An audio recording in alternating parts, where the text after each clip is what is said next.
It's the Weekend Sports Buzz with your hosts, Tyler Bloyd and John Hancock on 1450 AM, The Sports Buzz. Westbrook, quick turnaround, tough shot, air ball. Bosch has got it, and they'll just hold on.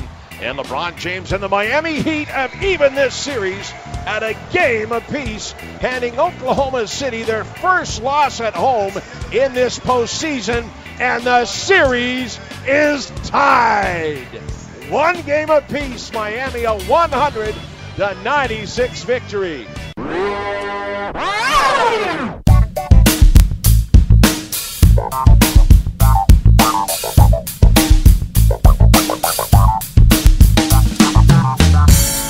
Welcome in to the Weekend Sports Buzz here June 16th. Got a full show for you guys today. It's going to be fun. Myself, Tyler Bloyd, as always.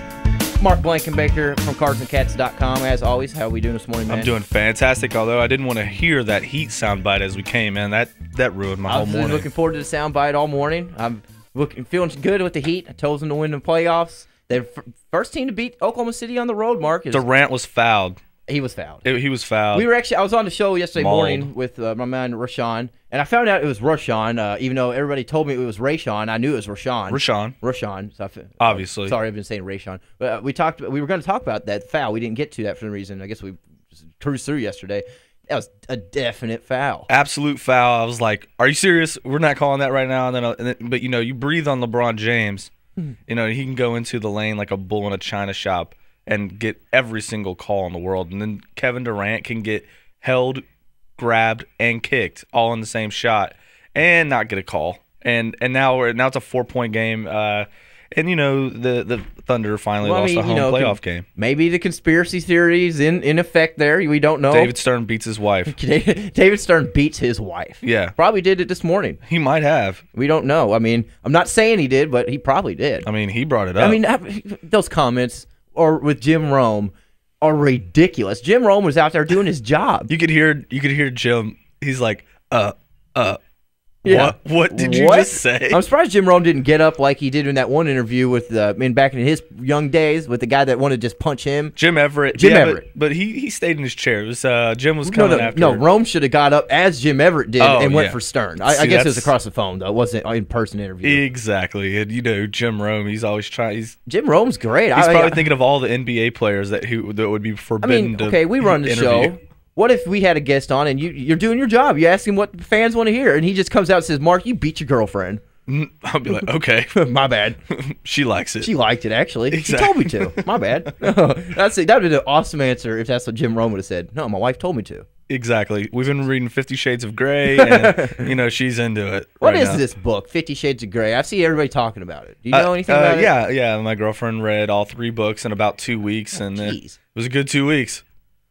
Oh, yeah, great! So it's one of those books. It's on the book club. So what you're saying is, when I find myself a fine young lady, I should possibly purchase those books. Make sure she's reading the books, and if she hasn't read them, and make sure I'm around her when she's reading these books. Exactly. Yeah, man, I got them right here. I think. Give me that top paper, man. I need that one. But no, I really, I was really want this Thunder to steal another one in Miami tonight. I really think they will. Tomorrow. Oh, is it tomorrow? Tomorrow at 8. The finals take an extra day off. It's okay. Why are they gonna miss Friday and Saturday? Well, I don't know. Why don't you ask David Stern? God. I mean, you got to think. You definitely missed Friday. You got the game was Thursday. What game was? Yeah. Game was Thursday. Skip Friday. So Saturday night prime time game. I guess if they want the finals, the travel. They want them to be fully off their jet lag or whatnot. It's fine. They want an extra day to talk about it. Basically, I actually heard that it was cheaper for an Oklahoma City fan to attend a finals game in Miami, pay for a flight to Miami, and buy a ticket there. I believe it. That fan base is rabid in Oklahoma City. Exactly. They have to be the best fan base in basketball, NBA basketball. Yeah, it's a college atmosphere and in a pro environment, which is amazing. They're getting everybody front row to the top row wearing their T-shirts. I mean, you don't see that much. Usually you got a guy in a pink polo, that has nothing to do with basketball going on, and that's just sitting there texting away. They have the ladies wearing double XL T-shirts. They're like just ruining 4 sizes too big for them. Just ruining them. Exactly. They look like garbage. They need to get the women some really small shirts, maybe some tank tops. Exactly. Not saying I don't know. We got game 3, Mark, tomorrow night. We're 1-1. Do you think the Thunder? Do you think the Thunder are going to pull out this first one? I think they're going to win every time they step on the floor. God, you're dumb. I know. They're just going to go blind. It's going to be 4-1. I'm blinded by my hatred for LeBron James. You are a LeBron hater. Why? When Kevin Durant goes to the jungle, he goes to hunt. When LeBron James goes, it's to look at the animals, and that's how I feel about it. You know what I mean? Like, if you want to be King James, then you need to be a straight stone cold killer, and he's just. I mean, he is averaging 30+, or like 31 in the playoffs, which is the NBA all-time great. And then when they lose, it's Spoelstra's fault, teammates' fault. But if they win, it's the best. Winning cures everything. It doesn't matter what sport it is. It's ridiculous. And then my hatred grew even further for LeBron this weekend when I saw that Dream Team special on NBA TV. Great special. But then you're starting to watch, how Magic was, how Jordan was, and you're like, these guys are straight predators. That's what I asked LeBron Rashawn. is never going to be that way. I'm going to ask you the same thing. Yeah. If the media and the Twitter world and all this world was with Jordan's days, those the early 90s and whatnot, what would those guys be like? Would they be, they score 30, they're getting yelled at, you're not good? Well, I think it's always an innate part of someone's personality. If they are just that competitive, if they are that much of an alpha male, like that, it's just something that's a part of them. Like, I don't believe that LeBron James is a bad basketball player. Obviously, he's one of the best players in the world, but it's a mental thing for LeBron. And if you look at Kevin Durant, he's not an outspoken guy, but he is clutch. As clutch can get. How big was that three in the final 12 seconds that I thought Westbrook was going to shoot? Thank God he passed it. If anybody can complain about his teammates, I mean, it would be Durant, but he doesn't do that. He doesn't talk about his coach Durant's or his city. Exactly. Durant loves Oklahoma City. Yeah. Who wouldn't love Oklahoma City if you're an NBA player? They love you. Exactly. LeBron left Cleveland, and everybody's like, well, who can build in Cleveland? Well, who can build in Oklahoma City? Who could build in Memphis? Exactly. You can build anywhere. You can build here in Louisville. That's all we need an NBA team. I've never asked you, do you want an NBA team? Would you like to see an NBA team? Yeah, I would like it right now, but during the college basketball season, it would be like an annoyance. I know, but we wouldn't pay it. Once it's over, though, Once it's over, it would be I think that's awesome. Like everywhere else, if you're a big-time basketball area, college, it's once it's over, you go straight to NBA, I guess. Yeah, I just wonder, like, what the market would sustain here, you know what I mean? Like 22,500 fans at the Yum Center every single night for 41 games. I just don't know if they would sustain that plus a Louisville you got LeBron program. and people coming to town, Kobe coming to town. That's true. You get people the stars. We never see these guys ever. You have to go to Indianapolis, down to Memphis, just which to is see a great somebody. time. I usually I've never been two or three times. I have never been to an NBA game. Usually go 2 or 3 times a year and make the drive up there, and I'm insanely tired the next morning. But it's usually worth it. I'm going to an NBA game this year for sure. Next year for sure. I'm going to get somewhere. Indianapolis. If I have Pacers are playing well, Memphis playing well, I'll get somewhere. I've been to just don't go to the Bucks game. Avoid the Indiana-Milwaukee series. Why is that like just? You might as well go to a college game. Might as well just stay home. I would never. If I'm going to go to an NBA game, make a trip 3 hours up the road. I'm going to go. I'm going to go to watch. See LeBron. I'm going to go watch LeBron, the Celtics, Ron, the Knicks, the New York Knicks. Yeah, exactly. Somebody like that. It in the UK just for you. I love it. Oh man, everything you do. I'd like to. Honestly, I would like to go see. I'd like to go see Kobe. I'd like to see the Lakers. I saw Kobe in Conseco, which I don't even know if that's what they call it now. But no, it's not. It's something weird. I don't even know what it is. Well, it was Conseco then, so I'm gonna go with it. It's Conseco now to me because that's all it's ever been. Just so y'all know, second hour we're getting on DeJuan Wheat, and then of course Amobi Okoye, Tampa Bay Buccaneer. We're gonna talk about DeJuan Wheat. He has camps coming up here in about 2 weeks, and then about 4 weeks, a couple split times. And Amobi, he's having It's a kickoff for kids at the Papa John's Cardinal Stadium on July 13th. We're going to talk to Amobi about that. Tickets are $50 a person. It's basically a night to raise money for Amobi's foundation, which it benefits all children here in Louisville. And he's doing a lot of good things. We'll talk to him about that. But it's Papa John's, and it's going to be hosted by the Unlimited Band and DJ Chaos. Free food, dancing, dinner, drinks. Maybe like the 1450 short bus might make an appearance. You never know. I think it should. Actually, the 1450 short bus might be on location next Saturday. We'll inform you possibly tomorrow. I know. Maybe we'll hear Coy Park appearance. I know. I'm so excited. We're going to go out there with mess with the runners. Yeah. Come on, go. Can we pass out water? We're going to pass out beer. Can we pass out anything? I don't see why not. We can do what we want. I mean, I really am excited about this. I am too. If this goes down, I'm excited. I'm going to just scream at all these guys and running and girls running. Come on.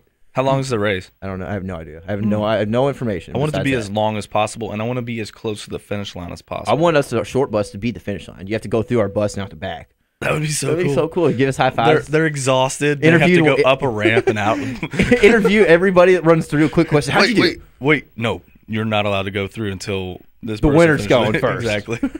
That would be awesome. I'm excited about that. Again, we're going to hit a break here in just a second. Check out the website, KentuckySports.co. cardsandcats.com. They're great UK and UofL websites, the two best in the state, honestly. I mean, I think we're the only two, Mark, out there that is honestly UK and UofL. I believe so, yeah. I know everybody else says, yeah, we talk all, like Matt Jones and Kentucky Sports Radio. They're great. I have nothing against them. They're great. But they're not UofL. They say they talk UofL. They're not. Diener and all them, they're not UK. They talk UK. We are. We do, and you guys do a great job of covering everyday sort of activities. You all got the in detail post. Right. If you need information. We focus Sheriff, on, he's amazing. We focus on featured articles and sort of in-depth things like that. So if you're looking for everyday information, KentuckySports.co is your destination. If you're looking for in-depth previews, reviews, and featured pieces, cardsandcats.com. Cards and Cats, we got great contributors on both sites. Before we get break, I want to get to the phone line. My man Carolina, Steve, how are you doing this morning? Just fine. You gentlemen got a great show going today, just the first talks. Now, we got a team in North Carolina. We'll send y'all down here for pro basketball. The Bobcats.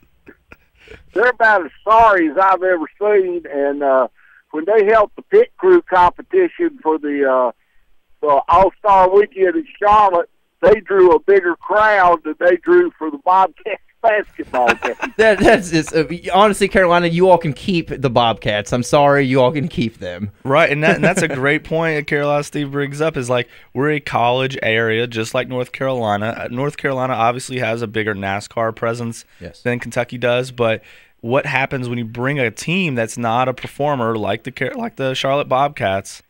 What happens? I mean, what's the dynamic like in Carolina? Well, Carolina, Steve? you're obviously in the area. What is the thoughts of the fans in Charlotte area in North Carolina? Well, you know that they ended up when they were getting ready to start the team. It was between a group with Larry Bird and the guy that owned the Big ET network, and they didn't let Bird have it. I believe if Larry Bird's group had gotten that, they would have had contenders right now, because Larry Bird is about the only ball player I've ever known that was MVP, Coach of the Year, and Executive of the Year in basketball. And it's just with his things, I don't know.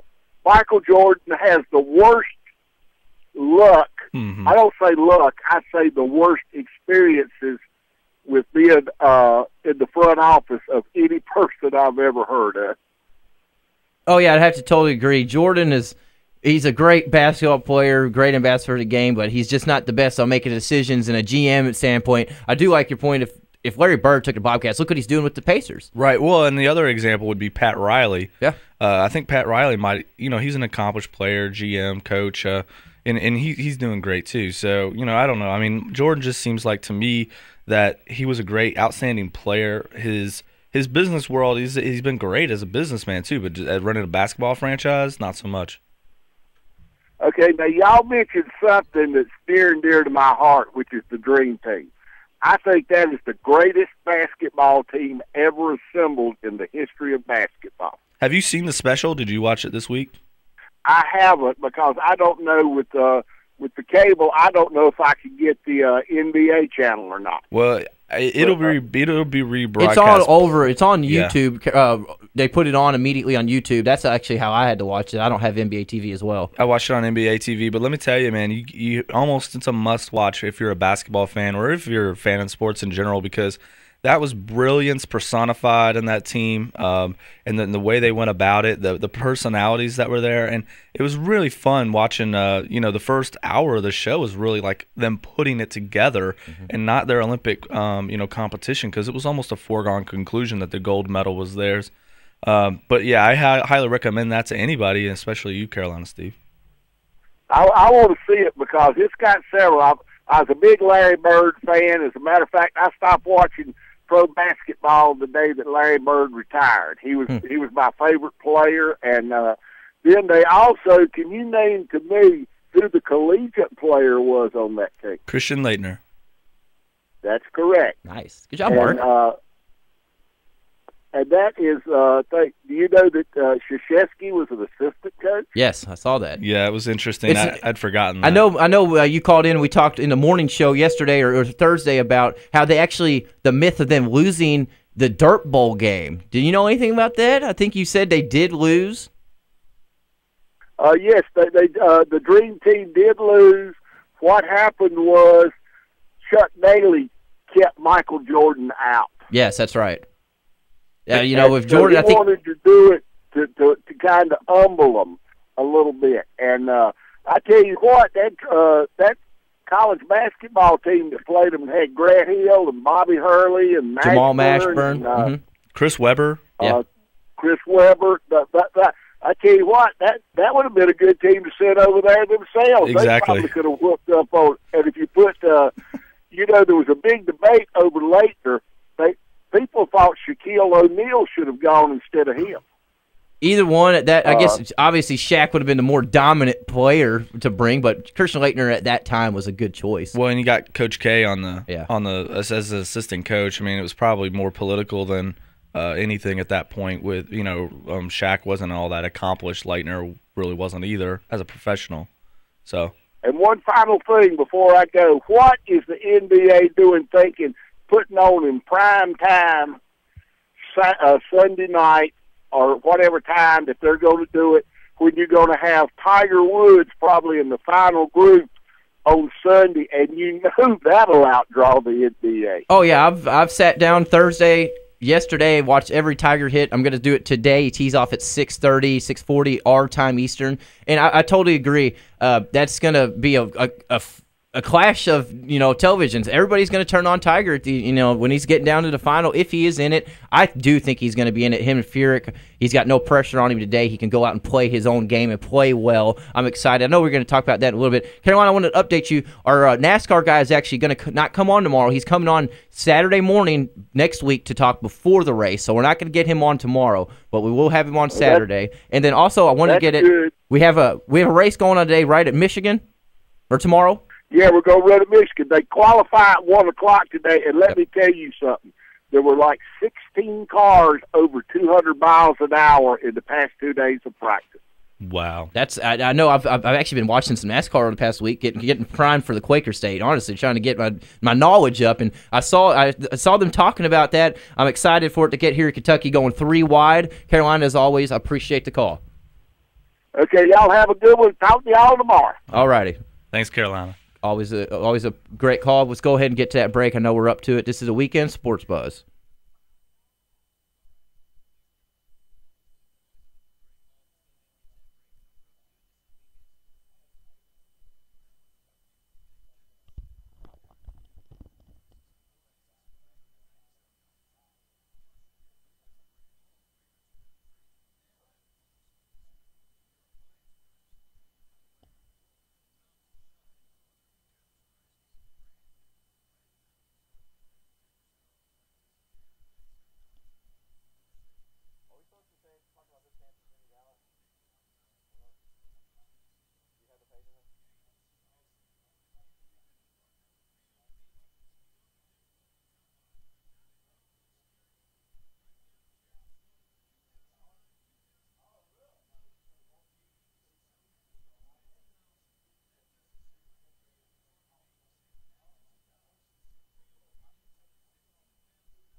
Welcome back to the Weekend Sports Buzz on 1450 AM. I've hit it better.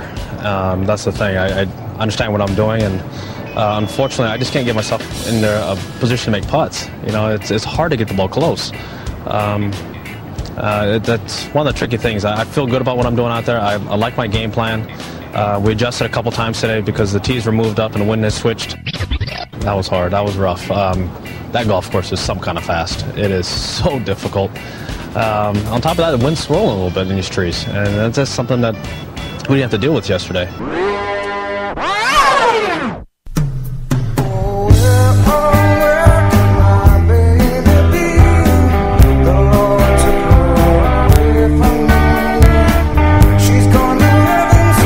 Welcome back. This is the Weekend Sports Buzz. I'm Mark Blankenbaker with Tyler Bloyd. Give us a check out on KentuckySports.co and CarsandCats.com. Tiger Woods is doing well in the U.S. Open, and I'm not surprised. Stanford alumnus in that area, San Francisco U.S. Open. Mm-hmm. But the NBA, they're going to go up against the U.S. Open on Sunday, Father's Day. Tradition to watch the U.S. Open final with your dad. Especially when Tiger's in the final. You got Tiger doing well. Happy Father's Day, Dad, by the way. And, you know, I don't understand. Sunday. Sunday. Come on, don't. I'm not on the radio tomorrow, so I'm going to say it now. Oh, I hear you. That's fine. But, yeah, you know, it's like I don't understand why the NBA would do that. They come on tonight, Saturday night, prime time, not go against the golf, not go against the U.S. Open.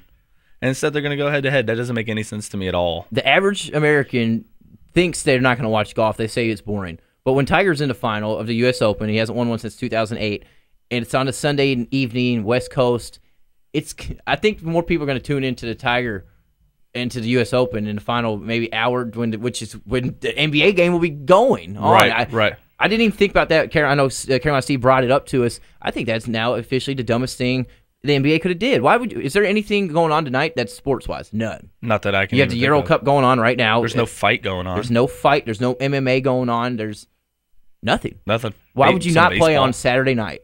I mean, you'd have a captive audience. Now you're going to split the market up. That doesn't make any sense at all. I'm going to watch the U.S. Open tomorrow. I'm not going to watch Tiger. How does the timing work out? Does the NBA game start like as the U.S. Open is kind of finishing up? Because if that's the case, people just catch the second half. 8 p.m. tip-off on ABC. Yeah, well, it's a West Coast game, so it'll still be the U.S. Open will still be going on. You know what's weird? It's on ABC. Oh man, the U.S. Open is not on ABC. Okay, I was thinking it's on Channel 6 Wave. Right. World W, whatever it is, I don't know.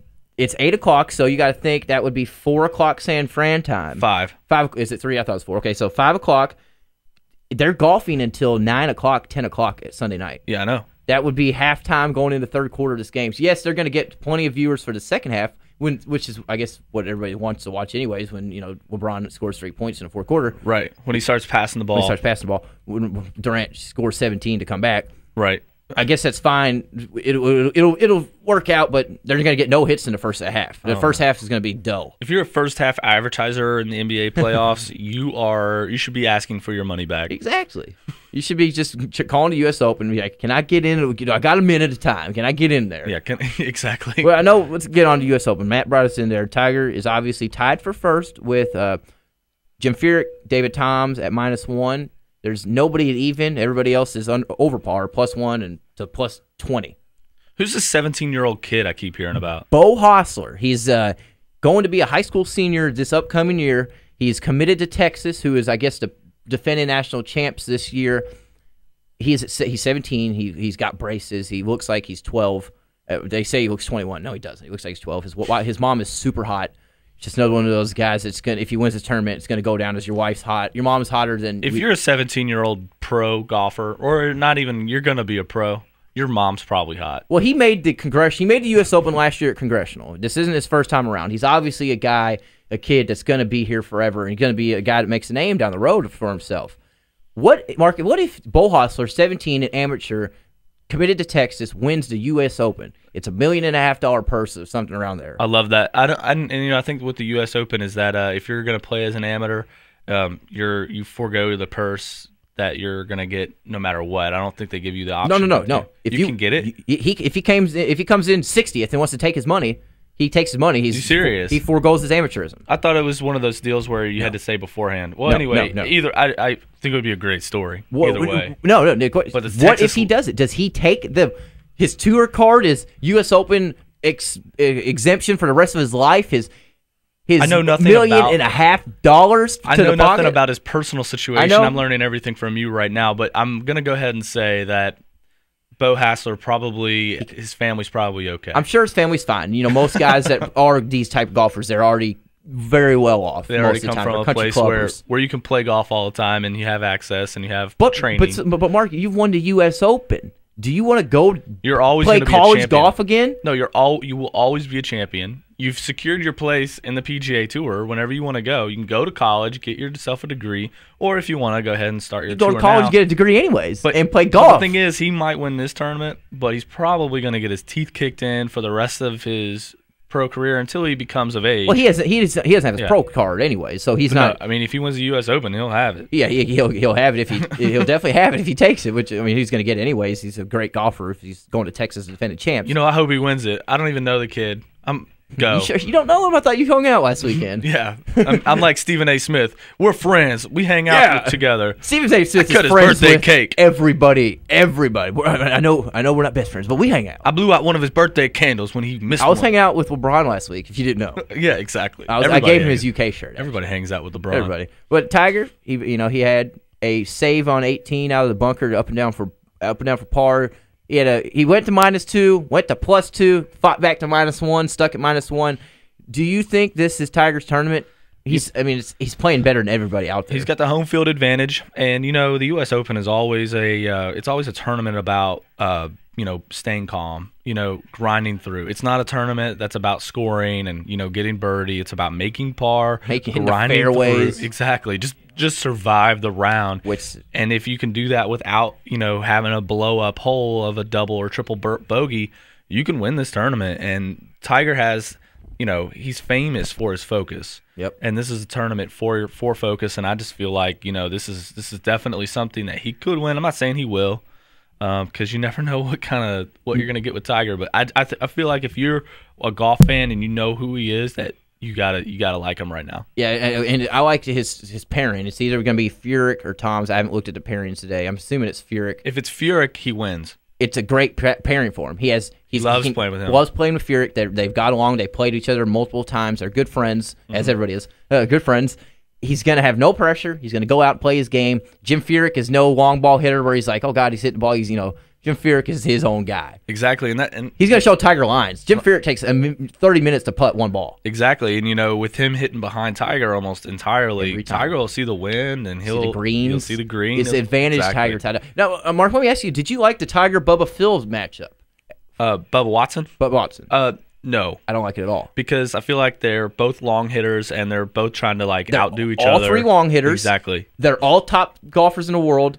And you put that much pressure to start it off, you knew somebody was going to suck. And obviously, Bubba Watson didn't make the cut. Phil did make it barely, but he's still playing awful. Well, I think when you put three guys like that together, they're all trying to hit second or third. Exactly. And so now they're overhitting, overswinging, and in a tournament like the U.S. Open, you have to hit fairways. I could tell from the very first tee shot that Tiger was relaxed. You see, his tee shot was nice, and Bubba and Phil both had air tee shots. They're both walking 100 miles an hour. Tiger's got his hands in his pockets. He's just smiling, strolling. That there told me Tiger was ready. Speaking of hometown, Michael Allen, he is a member of the Olympic Club, which is where they're playing in San Fran. He's played it over 2,000 times. He's up there in the top. He's like +1. He's the oldest man in the field. I could go for that. Yeah, definitely. You always got to root for the human interest stories, like the young kid, like the hometown kid, and I like seeing Tiger, comfortable. San Francisco is a great town. Being at home, Stanford, seeing old friends, probably relaxing them. And I played Shawnee yesterday. I'll get to that in a minute. Let's get to your home course. No, let me get to the truth real quick. He's on the line. How you doing, my man?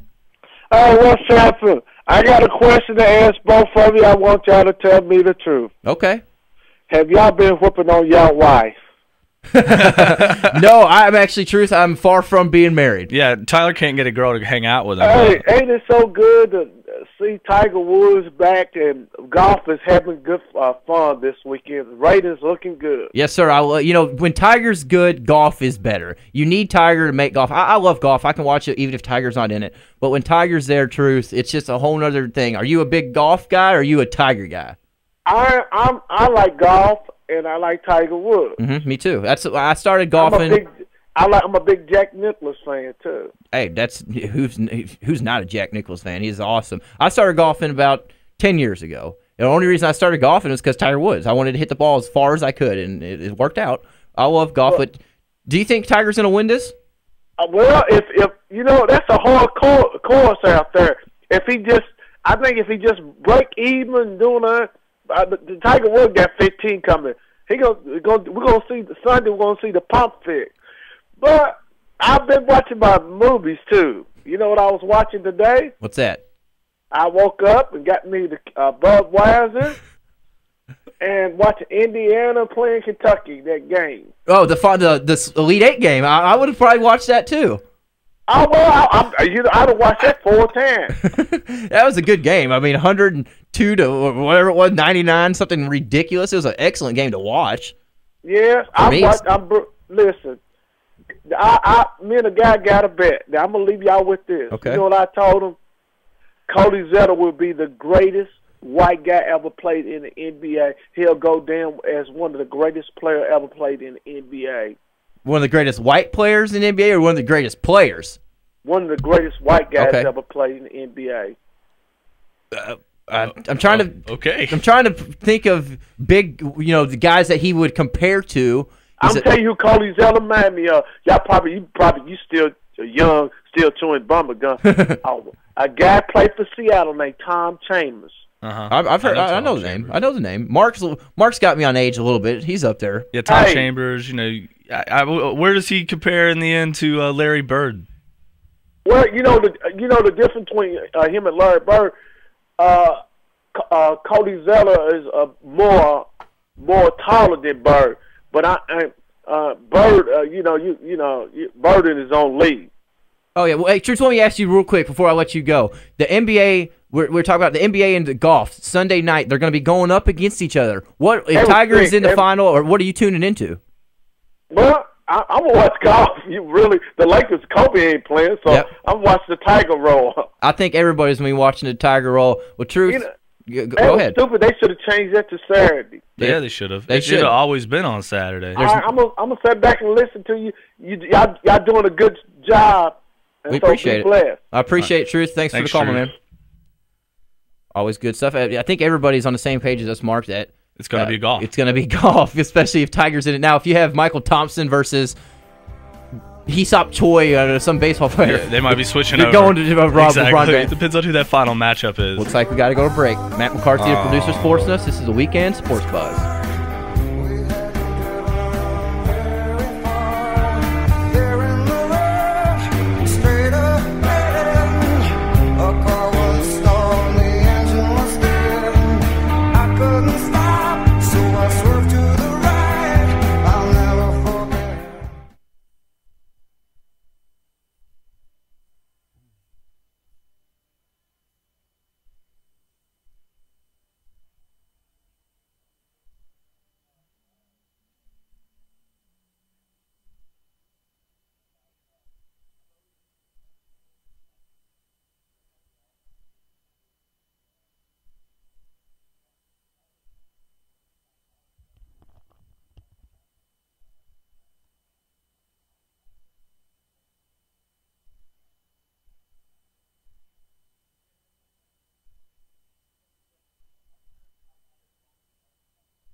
Welcome back to the Weekend Sports Buzz on 1450 AM. It's a little illegal to leave the wood in the street, so what I'm asking is... you don't have to ask me, and I don't take no orders from no woman, by the way.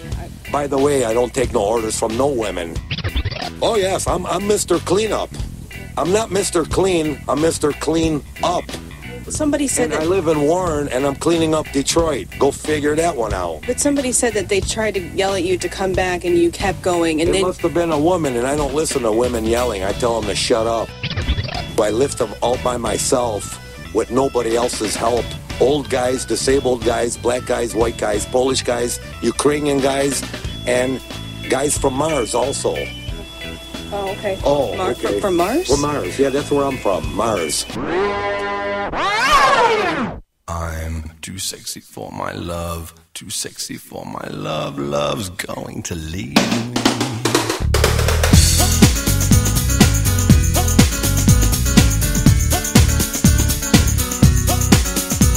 We're back to the Weekend Sports Buzz. Myself, Tyler Boyd, Mark Blankenbaker. What was that? Matt, explain to Mark what that was. I need to know what that is. That was, there's a news story that was going on about a guy who was apparently driving around and he dropped some wood off in the streets of Detroit. And, well, some guy saw him and he basically tracked him down. He got his license plate and basically called the police and they tracked him down and a news reporter went out there and said, you can't do this. You can't just leave, these big tree trunks in the street. That's littering. There's all kinds of laws you're breaking there, and that's basically his response.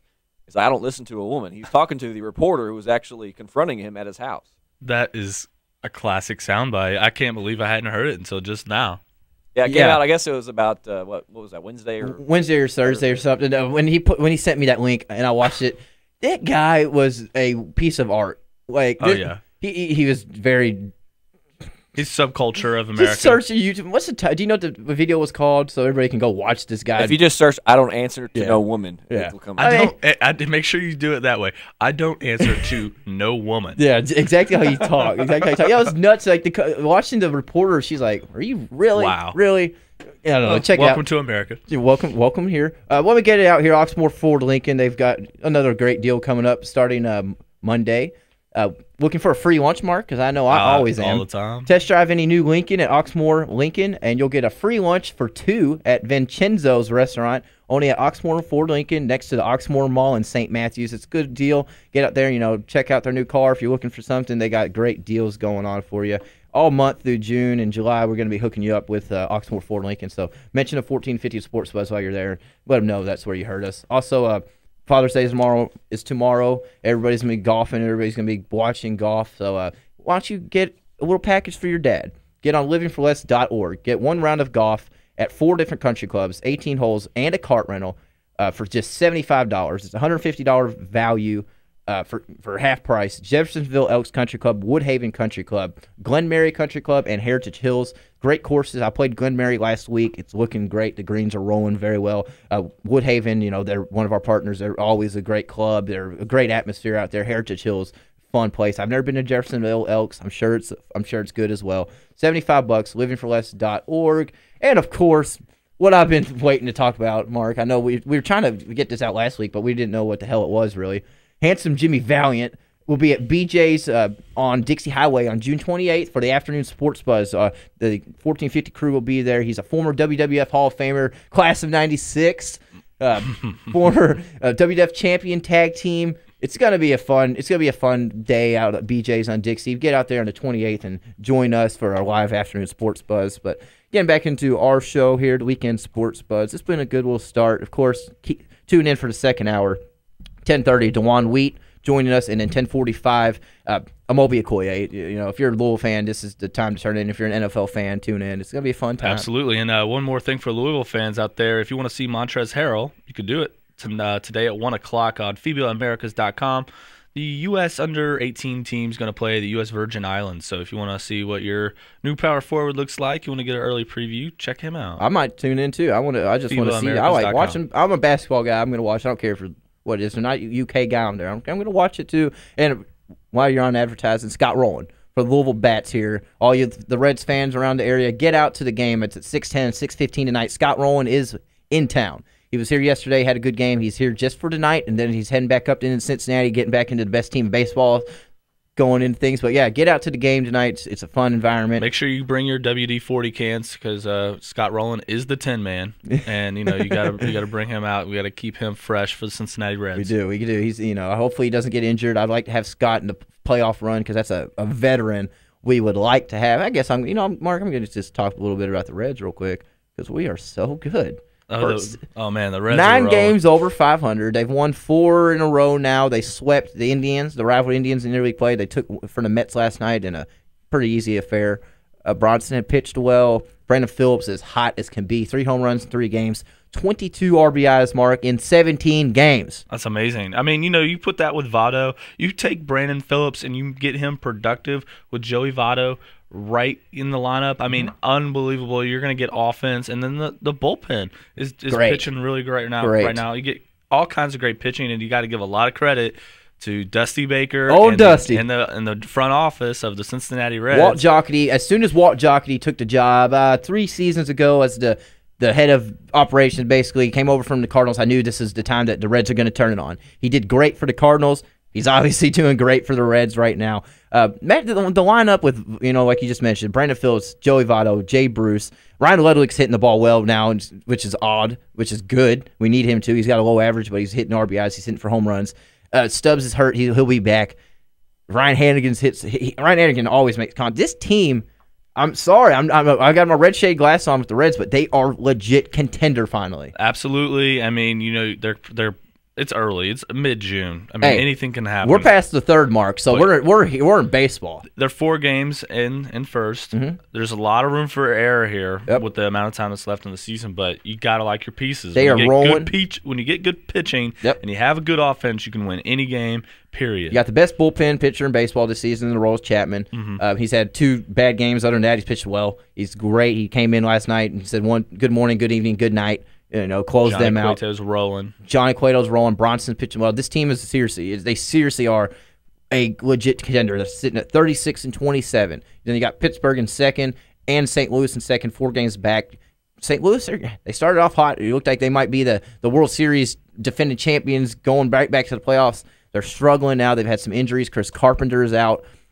I don't hate to say this at all. I love to say it. The Reds are going to win the Central. The Reds will not get swept by the Phillies like they did in 2010. They will win a few series. I honestly think they're going to the World Series. Well, they're going to play the Mets tonight, and it's going to be Neese versus Bailey. And Homer Bailey is he always makes me nervous. I'm not going to lie. I mean, he's pitched like well though, which has surprised me. Yeah, but he's always the one guy that I'm like, prepare for a big score. I agree. We got to bring our bats today because it's Homer Bailey. It's never good when your pitcher's name is Homer. I don't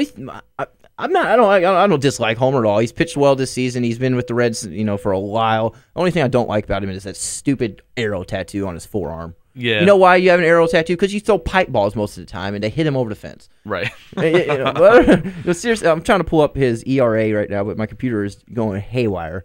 Regardless, the team ERA is just over 3 still. Homer's ERA right now is 4.35. 4.35. 4-4, and he's got 54 strikeouts. That's good.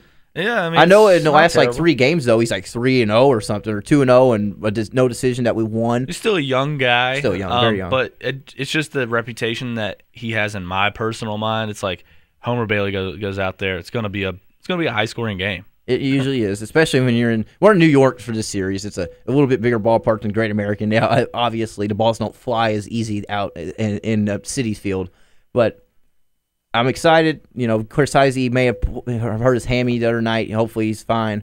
The Reds, as long as they don't suffer a major injury, they're not going anywhere, and I don't see why they won't go to the playoffs. Well, really, it's Chapman, Cueto, Votto, Phillips, Bruce. You gotta have Bruce. But you can't have a major injury to those 5 guys. Really, I mean those. Chapman probably. Chapman, we could be okay with Chapman. Honestly, I don't think he's gonna get hurt. He doesn't pitch enough. I don't think anyone can get hurt. We're just saying if they don't. I think we could get away with Chapman because we got Aaron Dondo, we got Sean Marshall, we got Andrusic. We're Reds fans, so we're thinking about ways that this is gonna get messed up. I know we're freaking out. We're like, usually it's God. Can the Reds win? Now it's. How are they going to mess it up? Exactly. I don't think they're going to. They're killing it. But now we got our man Lance McAllister on, the radio host up in Cincinnati, 700 WLW, the pregame for every Reds game. We get him on once a month to talk Reds. We had him on to start the season. It was when the Reds were struggling at first, and it was Cincinnati fans were just freaking out for some reason. It's like, God, you forgot about the rest of the 150 games.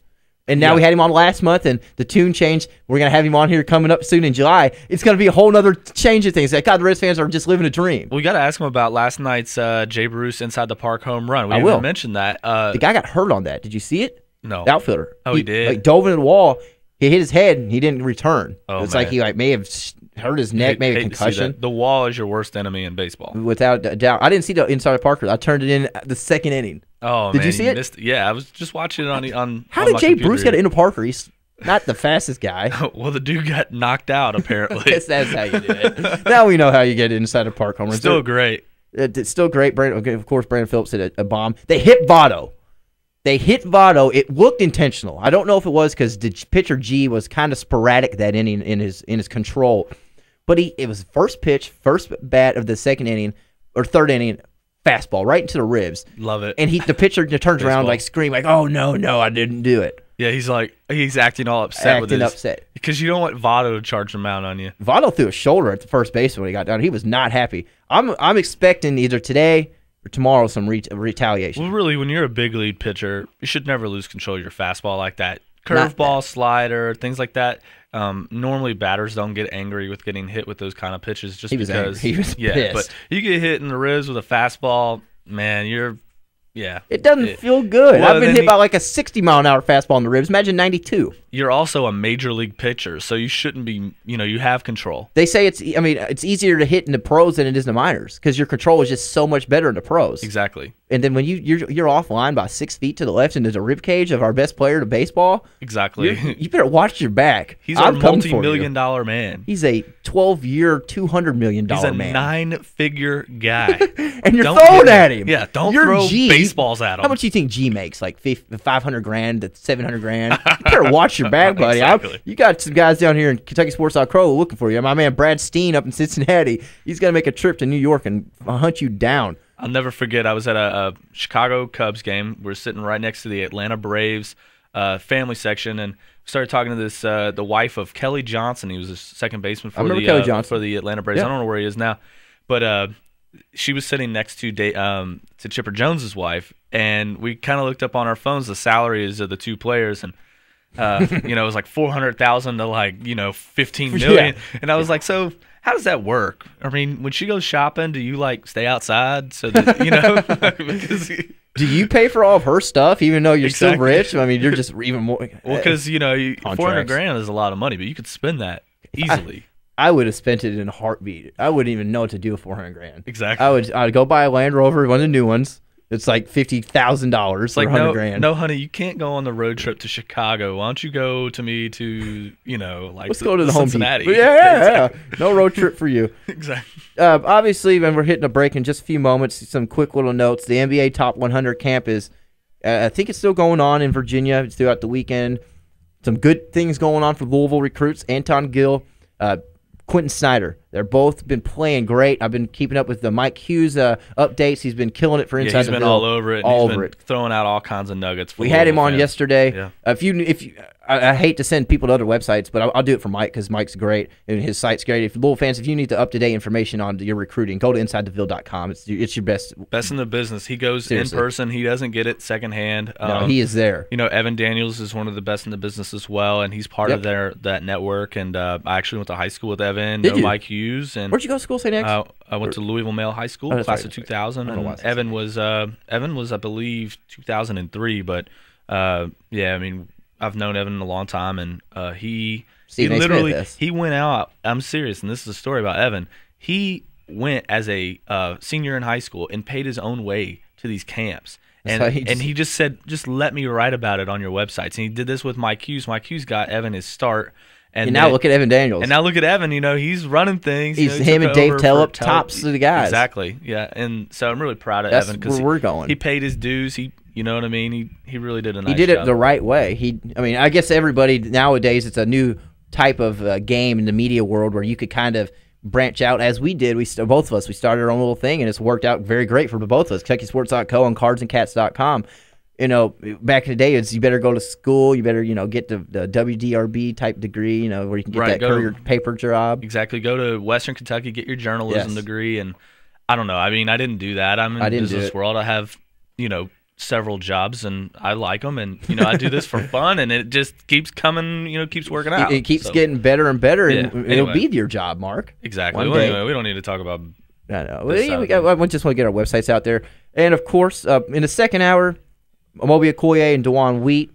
We're going to get into a little bit more of the NBA talk. If you all want to give us a shout on the Oxmoor, Ford Lincoln Buzz line, please do so. That number is 384-1450. We'd like to talk to you all about that. And, of course, Mark, maybe a little bit about this BCS, a 14 playoff format. Have you checked into any of that? Yeah, I've been following it really closely. And the Pacquiao-Bradley fight, mentioned maybe how they're investigating. We all sat down together and watched it. Let's go and get to our break. Stick with us for the second hour of the Weekend Sports Buzz. For my shirt, too sexy for my shirt, so sexy it hurts. And I am too sexy for Milan, too sexy for Milan, New York and Japan.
Welcome back to the Weekend Sports Buzz on 1450 AM. And if you missed last week, you missed this. It's going to be not that after they've been talking about, he could this be this upset. I'm going to go out on a limb, Mark, and I'm going to take Tim Bradley. You heard it here first. If Matt, write it down, 9:56. Record this next weekend if it happens. Kiss of death. Look at what happened to Al Havanother. Tim Bradley's beating Manny Pacquiao tonight. Look what happened to Al Havanother this weekend. Now you're going to do this to Tim Bradley? But he's going to have Manny Pacquiao? This is supposed to be my best sports year of my life. Yeah, you're going to send Tim Bradley to the canvas Belmont tonight. Ruined it with the Triple Crown. I know. So you're already. So I'm going with Tim Bradley. I mean, what's it going to ruin it if he doesn't win, right?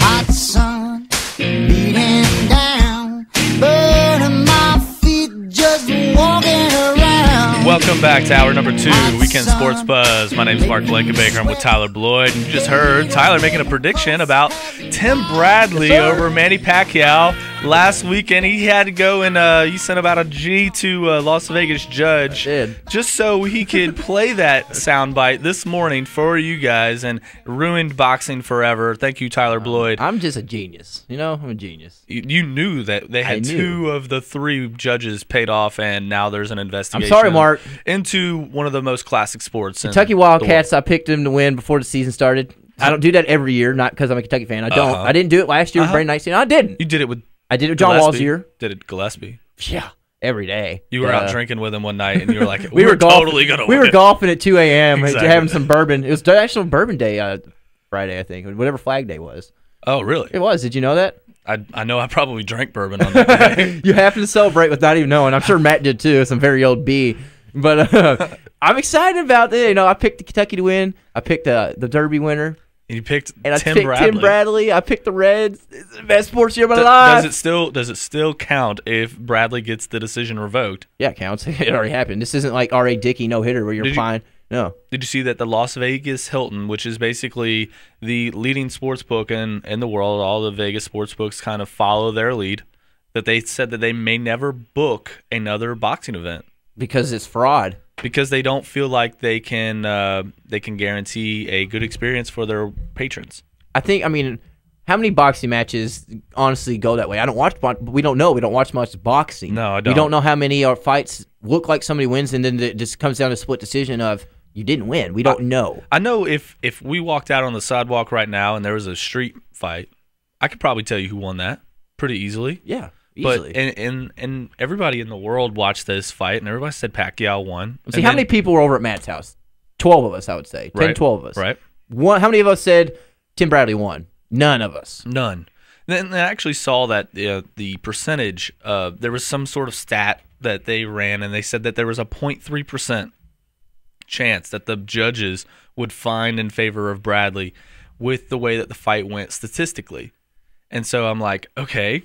That makes sense. So 99.7 would be in favor stats-wise for Pacquiao. Yeah.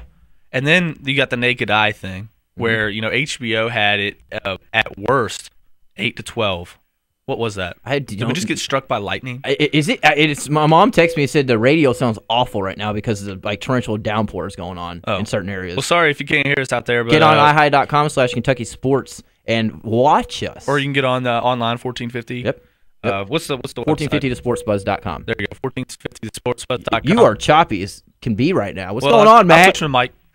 Yeah, you switch that mic, Matt. He's going over to 3. So we'll check that out. But yeah, what were we talking about? Is that better? Lightning strike. That sounds wow. Hello. Hey, I didn't do it. It's the producer. He's back there behind the glass, and I'm just trying to talk. But yeah, the fight, they're gonna check that out. I don't think they're gonna change it. I don't think you can. I mean, I guess you can go back and say Pacquiao won a fight because it's a decision anyways at the end after the fight's over. I guess you could flip it around, but it's kind of like, do you really want to change it after it's already been announced across the whole world?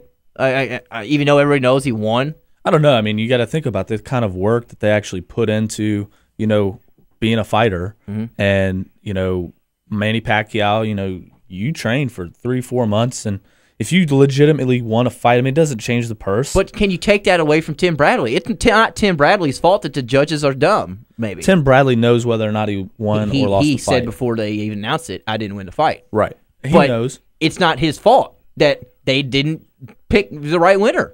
It's not Tim's fault. I don't think they should take it away from Bradley. I don't think they should. I really don't. You can't have two winners. That's the problem with this society. Everybody gets a trophy. Everybody gets a first place ribbon. I don't understand. You in this culture, you win or you lose, and when we get back to that, that's when America will be a great country again. America. No, we'll find out that a little bit longer. I'm sure that'll take a week or two. We don't know. I don't know much. I had Gordon Marino on last Sunday to talk about the fight. He was in Vegas. He was there front and center, and he had it scored in the same score, 115-113, but in favor of Pacquiao. He said it was a lot closer than most assumed. I mean, we don't see everything. We don't know the exact judging abilities. I trust Gordon. He's a Wall Street Journal boxing senior writer, boxing.com, ex-boxing coach at VMI. I trust the man. I think we all agree Pacquiao won. I'm actually watching Mark the Euro Cup right now, and we have a tie game. The Swedens. The Swedes just tied it with the Brits. 1-1 with the Brits. Now, England is my squad. I have my family is from there, so I got to stick with the Red Coats. I'm going with them through their Euros, and they're going to take it home, I hope. So we'll find out. Tune in to ESPN2 if you want to watch that. Watch the Euro Cup. It's a good game. It's on live right now, and and there's Sweden's nothing better. A good team to watch. There's nothing better than watching Swedes celebrate. They're crazy. I know. I played soccer in college, Mark, and I played with some Bosnians and a couple other guys. Those guys are. You think like I know why? I now know why we suck at soccer because they go all out. They go hard. They actually will hurt you. They'll come in cleats up in your side of your thigh. They are mean. They're not like American soccer. I know why we are not good at soccer. America's not a top soccer country because our best athletes play other sports. Baseball, basketball, football. They even actually play tennis, swimming, golf. They play before everything they play but soccer. I know. They play lacrosse now. Even I played soccer in college, and it's my least favorite sport, which is odd that I played. I played every sport, but it's my least favorite. I played it in college.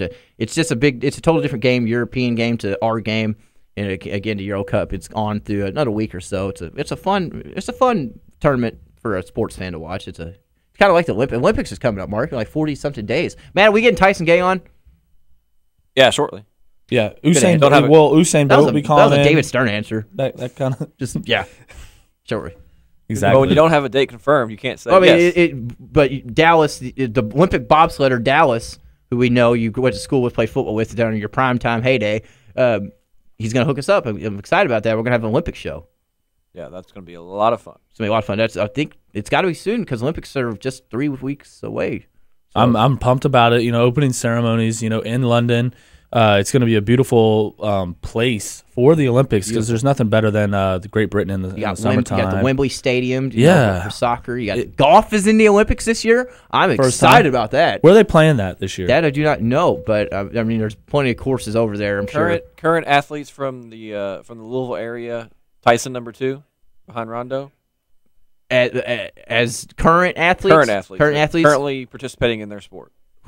Ooh. Rondo won without a doubt from the Ville, Mark. Yep. Currently.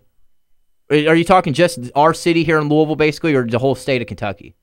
I guess basically there's nobody else outside of Louisville, technically. There's really nobody from Lexington. I think he's number 2. I mean, you got... Unless I'm missing somebody. Some football guys, Mike Bush. What was the question? Is the current professional athlete from our city of here, Louisville, Jeffersonville, we're in Jefferson, close enough. Who's the number one athlete? Rondo's got to be one. I think Rondo would have to be the number one guy right now. Rondo's got to be one. I'm trying to think. I'm stuck right now of guys outside of Louisville that's in it. You got Mike Bush in the NFL, right? You got Tyson Gay's not from Louisville. Yeah, he's from Lexington. But well, I just asked you that question. Is this Louisville or Kentucky? Well, it's Kentucky then. Yeah. Mark's not happy. He just wants to go to a break. I'm mad right now. I can't hear anybody. We got a couple minutes. My mic's breaking up. 384-1450 if y'all want to give us a shout out. Oxmoor, Fort Lincoln. You can hear me talk. Just take your headset off if you need to. But that's a good question, Matt. I think you have to go with the state. You got Shelvin Mack in the NBA as well. He's not there yet, obviously. I think Rondo, Mike Bush have to be one, and Tyson Gay, 3 or 4 in the area. There's not. Let's just say we're going to have the number 2 or number 3. We should say we're going to have a world record holder, an Olympian, Tyson Gay. There you go. How about that? Everybody knows who Tyson Gay is. And, of course, that'll be a fun Olympic show, Mark. Hopefully it's on this Saturday. I can't wait for the Olympics, honestly. Like, I like to watch the swimming events. I like to watch the track and field, dream team, the tennis, boxing. Boxing. I mean, I would go and watch the crew. I really would. You would go watch the people sing the national anthem during the fray. You'd go watch the exactly, fray. and I like watching the other national anthems. You know what I mean? That is actually interesting. Like if you have Greece's national anthem, for example, you basically can go make coffee. Go cut the grass, drink your coffee, and then get it. It's done. We're going to break. This is the Weekend Sports Buzz. Go.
Welcome back to the Weekend Sports Buzz on 1450 AM.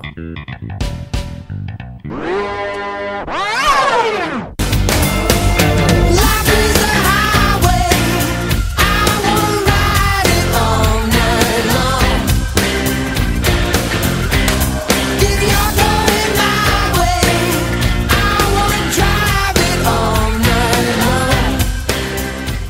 I guess we're on the air, Matt. Are we on? Okay, this is the Weekend Sports Buzz. We cannot hear either of us. Can you hear us in the back, Matt? Can you hear me? Okay, we are going. Yeah, sorry about this, ladies and gentlemen.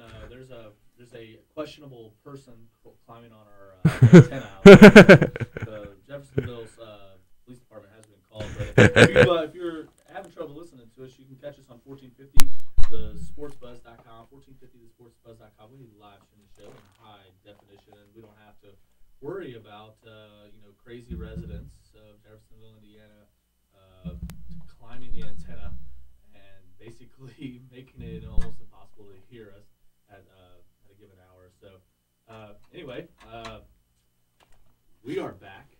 And Whoa. Everything seems great. I think we should probably just go headphoneless for the final. Yeah, we need them. No, we need these headphones. We got DeJuan Wheat and Amobi Okoye coming on. It sounds beautiful. Right? Oh, you can hear now. Yeah, I can hear it. It's beautiful. Hey, we're back. Yes. It's been a good show. If you've been listening, we appreciate it. Of course, 3-1450 Oxmoor Ford Lincoln Buzzline. Give us a shout. And since we do have those guests coming up, I won't have any time to do my outstanding advertising skills. So I'll go ahead and get it across there real quick. Oxmoor Ford Lincoln in St. Matthews are hooking you up starting Monday, June 18th through the 24th. Looking for a free lunch. If you're hungry, starving Marvin, get up to Oxmoor Ford Lincoln. Test drive any of their new Lincolns at Oxmoor Lincoln, and you'll get a free lunch for 2 at Vincenzo's Restaurant, only at Oxmoor Ford Lincoln, next to Oxmoor Malls in St. Matthews. Mark, that's basically where we live, right in the heart of St. Matthews, both of us. We should maybe go there, get that free lunch, and me and you go out to a little personal lunch day together. Absolutely. Anytime, Tyler. If you want to go to lunch with me, is it Vincenzo's or Vincent? I think it's Chenzo without the H. Yes. It's just pronounced weird. You got the paper over there. I got the paper. I'm just along for the ride. Yeah, just on Friday. Of course, livingforless.org. 4 great golf courses, 1 great price. Get 1 round of golf. 18 holes of golf and a cart rental at Heritage Hills, Glen Mary Country Club, Woodhaven Country Club, Jeffersonville Elks Country Club. That's a total package of $150, all for just $75. It's a great steal. Livingforless.org. Check it out. They also have other good deals on there as well. It's kind of like if you want to go out to dinner one night with your wife, with your family, maybe for Father's Day tomorrow, and there's got a good percentages off of certain places like Roosters and Wicks. Check it out. It's good stuff. But Mark, are you excited about having Amobi and DeJuan Wheat on? I'm very excited. DeJuan Wheat. When I was a youngster, DeJuan Wheat was like the man. I mean, just watching him play basketball, I felt like anything was possible. Hey, and Amobi Okoye, he's a good friend of mine. I've been told that nobody can hear Mark. They can. John just messaged me and said it's okay now. He switched mics on me again, and I forgot to unmute. I got you. So I got producer Matt McCarthy. I'll tell you what, we've had his a little intro was nightmarish, great. It was basically pure silence, just music. So good job, Mark. Good job, Mark. What did we talk about? That was my best piece of radio ever. It was all silent. We've had a little some technical things. We got struck by lightning over here at in Jeffersonville, and sorry about that. It's kind of take our it didn't matter. We didn't do it when we have our guests on, and that's all I care about. Exactly. We want to get our guests out there, and we want you all to call. We want our weekend sports buzz Saturday and Sunday. This is the people's show. We want you all to know that. We want you all to call in. We're not going to cut you off. We're going to let you get everything in there. 384-1450. Please give us a call. Mark, obviously, we've covered NBA playoffs. We've covered Cincinnati Reds, U.S. Open. U.S. Open's getting underway here in about 2 hours. The third round. Tiger Woods, Jim Furyk, David Toms all leading. A little bit of locally, the NBA Top 100 camp is going on in Virginia. I know we talked about Mike Hughes. Quentin Snyder's been playing well. He's got over 40 points in 3 games. Anton Gill is 39 points, I believe, in 3 games. Yeah, I'm hearing he's almost unstoppable going to the basket. I'm hearing Anton Gill is in great shape compared to everybody else. A guy Louisville fans you might want to look into, Jaquan Lyle. He's a guy that's Louisville. I think Snyder is rooming with him. They're trying to recruit him here. He's going to be a good target. Louisville and them recruited. He said they texted him at 12:01 as soon as you could. Getting on him early. This recruiting class for Louisville 2013, 2014, and Kentucky could be, obviously Kentucky 2013 is going to be ridiculous. Well, you always have spots available at UK. And for Louisville and fans, at Louisville, you always have spots available the at Louisville. The thing is that at Louisville, there are going to be plenty of roster spots available after this coming season. Yeah. So if you look you at it. Siva, Gorgie Zhang, Bohannon probably. Possibly. Maybe Blackshear. Maybe Kevin Ware. Yeah, I mean, you don't know. You don't know. And that's the thing is that you look at the list, and Mike Hughes was talking about this yesterday with you, Tyler, and then with me on Thursday, and basically saying that his head spins just trying to cover all the players who have Louisville on their list, and it's a hot school right now. Like, it's almost at the level that Kentucky's been. I wouldn't say that. Yeah, I would. You all haven't had a top 10, 15 recruiting class. I'm saying that you're talking about past. I'm talking about now. Talking about now too. So you still aren't going to have a top recruiting class. Watch. Oh, Tyler, you're not. Actually, no, you are. I'm lying. Okay. 2013. Quentin Snyder is seriously. I'm not. I'm going to say it. He's going to be a stud in my opinion. Oh yeah. He's class 2014. Yep. He's one of the better ones out there. He's going to a whole another year mature under Ellis Miles, a former Louisville Cardinal in his AAU program here with the Magic, playing for Ballard a whole another season. This kid's going to be good. I'm excited for you guys. I like it because it makes our rivalry even better. Exactly. I mean, you look at where it is right now, and I'm just really excited about what the basketball is going to be like here in the Commonwealth. Moving forward, it's already awesome. We were in the Final Four last year, and it's probably going to happen again at some point. I really hope might happen this year. I mean, there's a possibility depending on how the tournament gets set up. I would assume the board would set it up as where Kentucky and Louisville do meet up in the Final Four or finals again, where they're not going to see each other, in like the Sweet 16, something stupid like that. I guess it depends on ratings. The same with Indiana, though. There's a possibility of seeing all three teams in the Final Four. I would love. I think it would be awesome, and then maybe even put it in like Indianapolis. I don't know where the Final Four is this coming season. I believe it's Atlanta. It's in Atlanta. That wouldn't be that bad. You get everybody in there. Maybe mix in a North Carolina. Get Louisville, Kentucky, IU, North Carolina. That would be awesome. Could you imagine? Kansas, maybe? They're going to be good. Yeah, but just, from a regional perspective, get everybody in there. I mean, it'd be absolutely packed. The buzz would be crazy. It would be energy would be out of control. I mean, if Florida, if they got there just being down south, they have an opportunity. Obviously, East Coast basketball is where it's at. I always think about Final Fours in terms of proximity. I've attended several, and the worst one ever was the LSU George Mason, George Mason, and I think it was Florida. And North Carolina. I believe that was the lineup. It was in Indianapolis. Florida won. You could get tickets for like $40, Allen Street. $40. Yeah, because there were so many. It was amazing. Like if you weren't a North Carolina or Florida fan, like you didn't show up. Huh. It was amazing. I guess that's right. Who's going to go for George Mason? You don't even have a fan base. Or LSU. They sent 35 people. LSU was like an hour drive from there, too. Well, LSU sent 35 people to the SEC tournament, and the tournament was in New Orleans. New Orleans. That's okay. Yeah, so basketball is really important to them. Yeah, I know. It was the worst Final Four I've ever attended. What's the best Final Four you've ever attended? You said you've been to a few? Obviously, I wasn't able to go to the New Orleans Final Four this past year. I was in San Francisco for a work thing, but the best one would be when my Louisville Cardinals were in St. Louis. 2005. Yeah. Yep. That was Illinois, North Carolina. Did you think they were before the Final Four got going on? Did you think they were honestly going to win? Did you think? Did I think that they could beat Illinois? Yeah. I was just worried. You mean North Carolina? We lost to Illinois. I always thought it was North Carolina. No, I'll never forget it. I'll never forget it because the fans in Illinois, and there's Louisville fans out there that can talk to this, they would do this ILL, I chant. Stupid. And then, we lost. And then after the game, like if you've been to a Final Four, if you're a fan, the opposing teams that beat you will come up to you and ask to buy your tickets. Yep. And that's the worst feeling in the world. I'll never forget that. Oh, did you sell it? Heck no, I couldn't actually. I wasn't because I got my tickets through a special source. I wasn't allowed to. You probably could have got a good little chunk of change with that special source. I could have got him in trouble, so we weren't gonna go there. So that's Oh wow, time's flying by. I know we got DeJuan Wheat here in 3 minutes. We'll only take a break in 3 minutes, of course. And again, before we get break, check us out. Mark's website, cardsandcats.com, and of course, check us out, KentuckySports.co. And if you want to check out 1450thesportsbuzz.com. It's a great site as well. It's always updated with all KentuckySports.co information, UK, UofL, and you can click listen live, and you'll be able to just link it right there on the internet if you're outside of the Louisville area.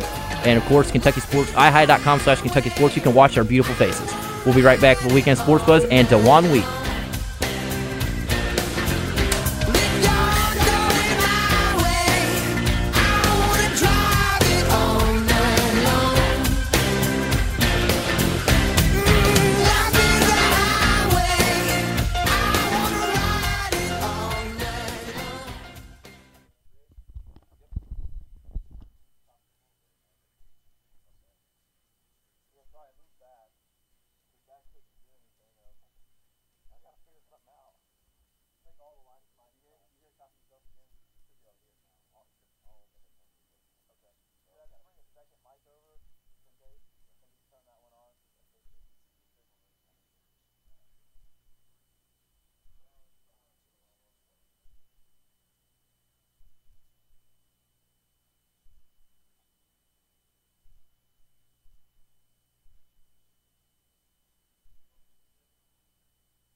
Welcome back to the Weekend Sports Buzz on 1450 AM.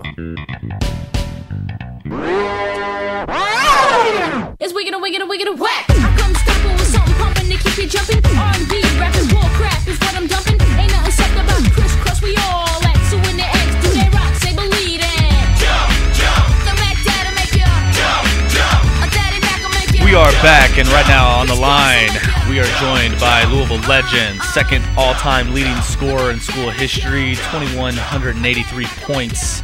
He's a point guard from Louisville Ballard and University of Louisville. His name's DeJuan Wheat. DeJuan, thanks for joining us. DeJuan, are you there? Yeah. All right, thanks for joining us today. And, just wanted to start right in. You've been kind of around the university a lot lately. You just got your degree and also were just honored. Your number was put up in the rafters of the KFC Yum Center. What's been going on, and how did that feel, both those things? Man, they was awesome. Both of them.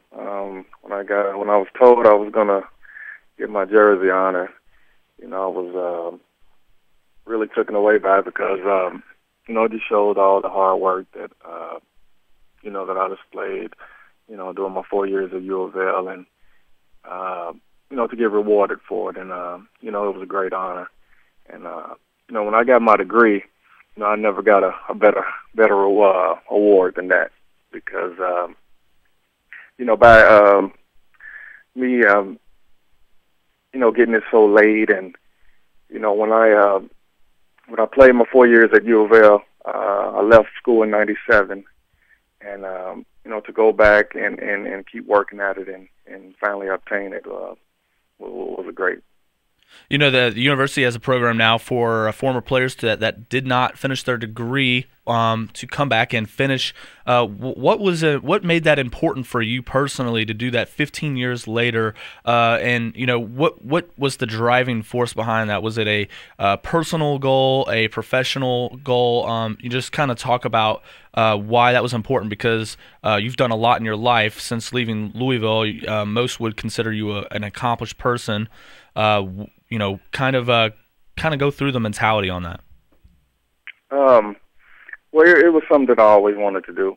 I knew once that I went to college, I knew that getting a degree was the most important thing. When I my senior year at UofL, I hurt my ankle, my last game of my career. And, I had to make a decision to go to stay in school or move to California, get my ankle worked on for the pre-draft camp. So I made a decision to, move to California, get my ankle worked on by a specialist. And, I had to, discontinue my schooling. It was a decision that I made. But in the back of my mind, I knew I would always go back and get my degree. And, once I was done playing, that's exactly what I did. Yeah, in your last game at the University of Louisville. I think, Mark, your mic went out there. DeJuan, it's Tyler Boyd here. Wanted to ask you, obviously, you did go out to L.A. and whatnot to get your ankle worked on. You were drafted by the Lakers. You played in the NBA for 3 seasons, 97 through 2000. Then you went over into Europe and South America for 2001 to 2009. Talk a little bit about your experiences as a professional basketball player. I know you did retire a professional basketball player. Yeah, my experience in the NBA was some of the best times of my life because you work hard as a kid to to reach the goal of playing at the highest level, and once I got there, I felt great. I was playing against, the best players in the world. The travel was awesome. I don't think I ever met a bad person in the NBA. Everybody was great sportsmanship. I had a chance to play with some great players, Kevin Garnett, Kobe Bryant, Stephon Marbury.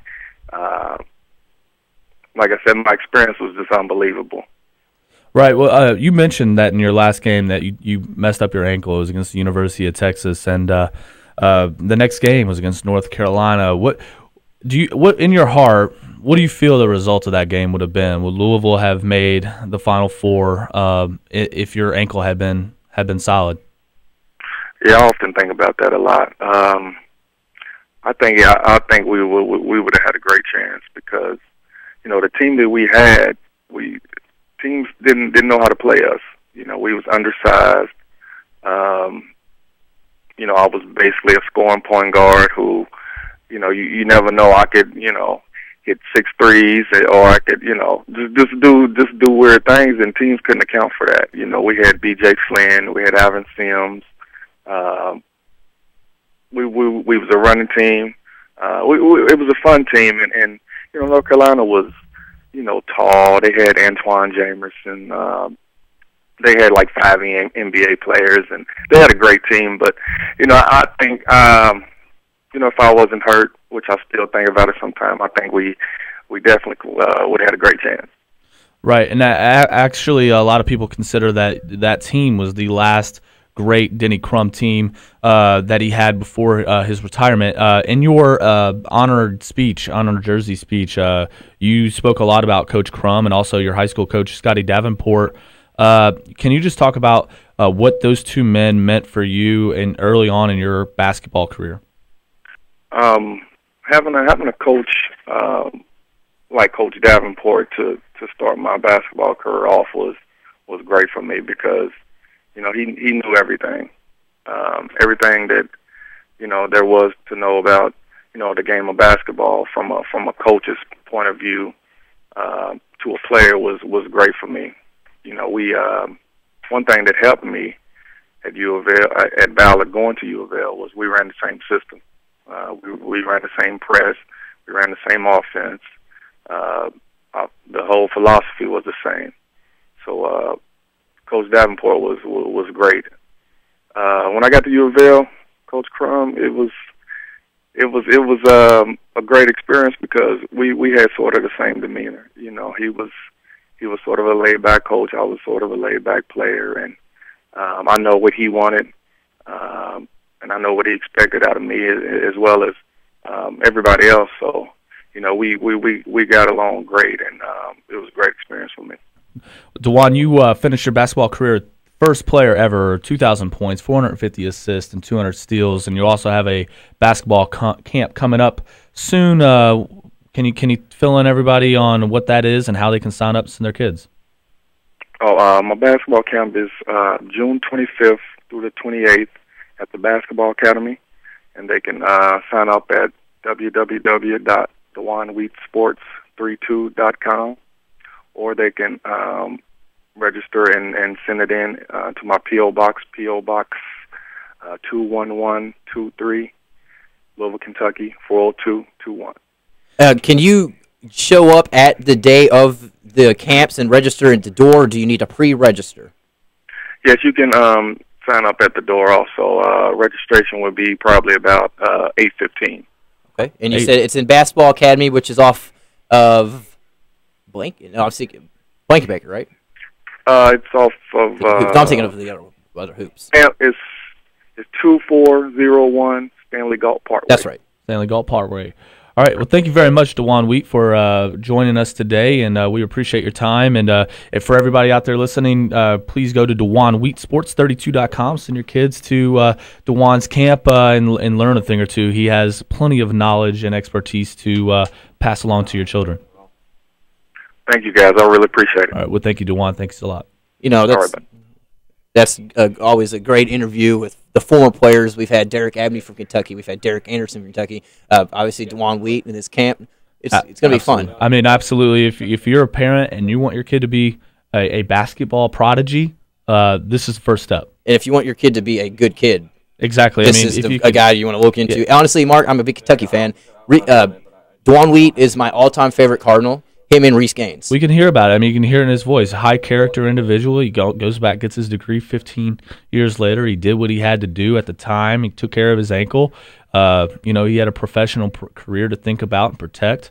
And then you know what? He went back to school and he got his degree and now here we are. So. I know you mentioned, Mark, that UofL they have their program where former players can go back, because I know Kentucky and Calipari has now recently set one up as well. They do, and Lancaster Gordon also has taken advantage of that recently, and I believe there's several other athletes on campus that left their degrees a little short when they left school, and they're coming back now after playing professionally to make sure that they have that hole filled for their professional lives. I know we're about to hit break in about a minute or two. Mark, what's the score of the Euro England-Sweden game in front right now? England's up 3-2. Yes! There's been a lot of scoring during the DeJuan interview. Every time I turn around, there's another goal. My mic is going down again, but we got all that worked out. That's why there's like 6 mics in here. If one doesn't work, the next one does. We just grab another one. But yeah, we would like to appreciate DeJuan Wheat again for coming on to the Weekend Sports Buzz and joining us. I'm sure we'll have him on down the road again. I think I might just hit up Basketball Academy during their camp and go check it out. It needs to be a walk-in. Good. I might join it. I'm 25. I could get back in the mix. I think they would let you. They would. I bet I wouldn't even be the best one. You would go and play with the 8-year-olds just to be like just a shot blocker. I'd be the Nerlens Noel, Anthony Davis of that league. Exactly. Just so you could feel like a star. I would just Dikembe Mutombo him every time. That would be awesome.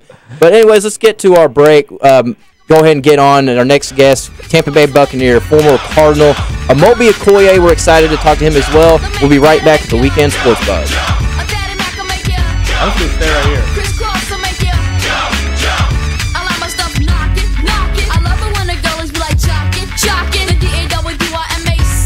Yeah, you know me.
Welcome back to the Weekend Sports Buzz on 1450 AM.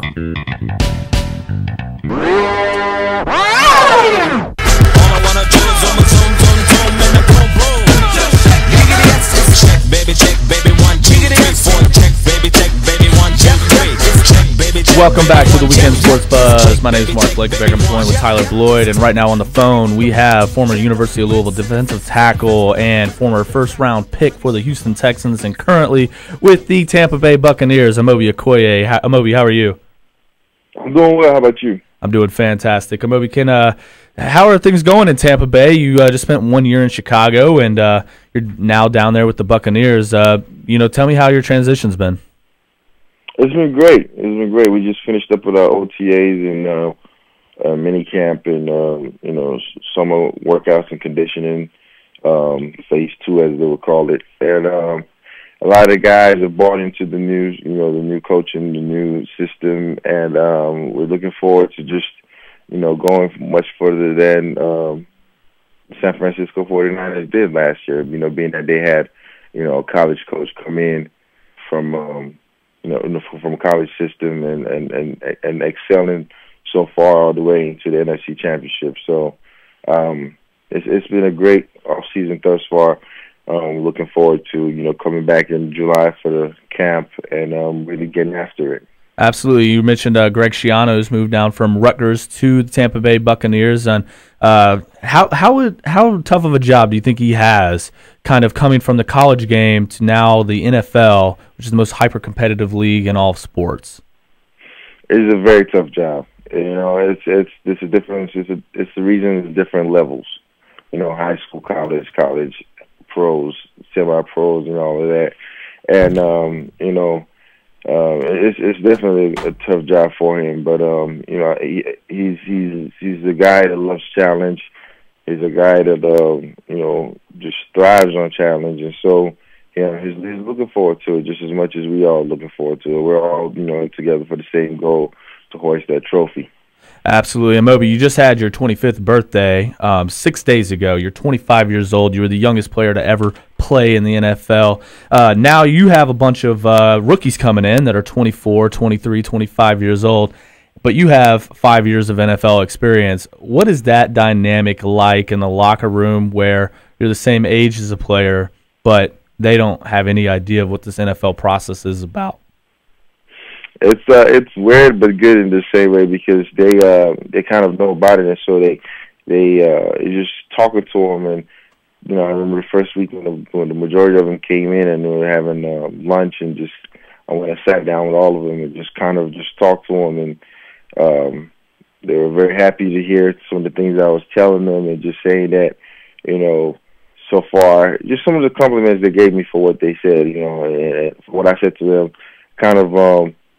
It reminded me of the experience I've put so far in this league, and the privilege of being able to do it at such a young age and keep on doing it. And they're about to embark on a journey that is that they can take in different directions, and I just want to help them make sure that they go the right direction and avoid those mistakes that I made, and just help them out any way I can, and because at the end of the day, we're gonna need their help to accomplish our goal. To go all the way to that Super Bowl, championship and win the Super Bowl. And so it's been weird, but at the same time, it's been cool. Just knowing that I've had so much experience and I'm still young, and being able to kind of just direct and help other players, especially the rookies coming in, and the Bucs were such a young team. We're a very young team. When I first signed there, and I was the oldest person on the defensive line with the most experience. Right. And we signed Gibby, and so he has 7 years, and so I'm like the second oldest now, and something I just kind of have to get used to, because when I was with Houston for a period of time, a year or so, I think it was 2010 season. We were fairly young, but we still had, Antonio Smith and Sean Cody, who, had a lot of experience and years underneath their belt. But here it's much more different. It's just majority of the guys I ask, what year is this for you? Third, fourth, second, and, so. But it's been cool though. It's been cool. Fantastic. And Amobi, one of the first things that you said that was going to be one of your initiatives right before you even drafted 10th by the Houston Texans in 2007 was that you wanted to create a foundation to help children. And right now, one of those events is kickoffforkids.org. It's on July 13th. Can you tell the folks out there who might want to attend, a little bit about that? Yeah, it's our fundraiser we're having, in Louisville, and my foundation, Kickoff for Kids, services Houston, Texas, Louisville, Kentucky, and Huntsville, Alabama. These are places that have given me so much, as far as my high school career, college career, and my first professional career, and where I got drafted. And this gala is to raise funds for our activities. Our scholarship and our long-term initiative of Kickoff for Kids House, where we're going to be having high schools, 2 high schools, and competing in Louisville for a grand prize. So the scholarship is with with our partnership with the University of Louisville to help out, freshmen or kids in their first year, giving a leg up through this Kickoff for Kids scholarship to continue education. And then the youth center activities, our football camps, our movies and motivation, our different ways that we use to mentor kids to promote academics and athletics. That's what the whole Kickoff for Kids is all about. And this whole initiative started when I first got into the NFL, and because I was privileged enough to be, blessed, and I've always loved helping kids out. And eventually, I tell people all the time, I want to become a pediatric orthopedic surgeon. And so, the foundation is a way of me doing that until I become a doctor, And so, it's on July 13th, and if people want to find out more information about it, they can definitely go on the foundation website, which is kickoff 4kids.org. So it's kickoff4kids.org, and they can definitely get all the info about it, info about the foundation, and just ways they can help out, financially, volunteering, and just putting us in the right direction of connections. And it's just something I'm definitely looking forward to. It's an initiative that we've kind of partnered with the mayor and the big brothers and big sisters of Kentuckiana to just, like I said, promote academics through athletics for the youth of Louisville. Right. The event is on Friday, July 13th at Papa John's Cardinal Stadium. Please go to kickoffforkids.org. Moby, the event is at Papa John's. And what do you think about this upcoming Louisville football season in 2012? I'm very excited, man. I don't correct me if I'm wrong, but aren't we like preseason ranked? Yes. Well, it depends on the publication. Louisville's been ranked as high as 22nd and as low as 41st, I believe, in various publications. But they are favored in 11 of their 12 contests this year preseason. Dude, I'm looking forward to it, man. I'm very happy with what Charlie's doing over there, and Tom Jurish, and all the assistant coaches and everybody involved with the program. I think from when I left and what it is now, the turnaround is coming around. So I think this is the year, and I just hope that the athletes understand and know what they're up for and what they have to do. And so I'm going to look at my schedule, actually. Right now, all I'm focused on is that first preseason game. First regular season game against the Carolina Panthers, but I'm going to look at our schedule and see during the bye week. Hopefully we have a home game. I definitely want to come check them out and support them all in every way I can. They definitely have my support during the locker room and everything, because I'm always bragging, Cardinal for life. Oh, yeah, for sure. Again, Moby, last thing before we let you go, NBA Finals. Do you have a take, Thunder or Heat? Oh, definitely Heat. Yep, that's exactly what I've gone through. My man right here, Mark Blankenbaker's on the other side of the fence, though. No, definitely Thunder guy. I hope you guys have a wager because he's about to lose. Oh, yeah. There might be a side bet here or there. You don't know. No, Amobi, we really appreciate you joining us on that note. Now that we know that you're a Heat fan, we're going to let you go. The website is kickoffforkids.org. The event is July 13th on Friday at Papa John's Cardinal Stadium from 6:30 to midnight. Entertainment provided by the Unlimited Band and DJ Chaos. Please go to Amobi's website and help him help kids. Amobi, we appreciate your time. I really appreciate it, man. And Thursday, Game 5 is going to be over, man. Nope. Or Thunder and 6, man. Thunder and 6. So, all right. Have a good one, Amobi. Thanks, Amobi. We appreciate it. Thanks for having me on, man. Take care. All right, no problem. Great interview. Oh, fantastic. I mean, Amobi's one of the best. He's definitely he's a different guy. He could be in the NFL. He could be doing anything in the world. He could do anything. He could literally do anything in the world, and he's helping kids. And that's the best part about it. I know everybody, they say you have to, but he's doing extra stuff. He goes to Nigeria once a year. He spends a month there, and in the off season, he raises money, medical supplies. He puts together school programs. He's constantly working, and you know what? He could be picking up his feet, enjoying life, and enjoying the NFL lifestyle, and he's not. And if you could help him out, go to kickoffforkids.org. For sure. But I know we've got about a minute left here. Amobi Okoye, we really appreciate him coming on. And of course, DeJuan Wheat, we appreciate him coming on. Check his website out, DeJuan Wheat. DeJuan Wheat 32. DeJuanWheat32.com. You can sign up for his camp coming up here in about a week or so.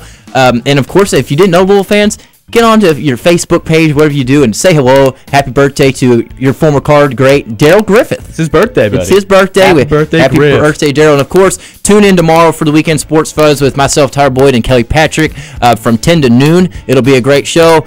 We thanks for listening. Go Tiger.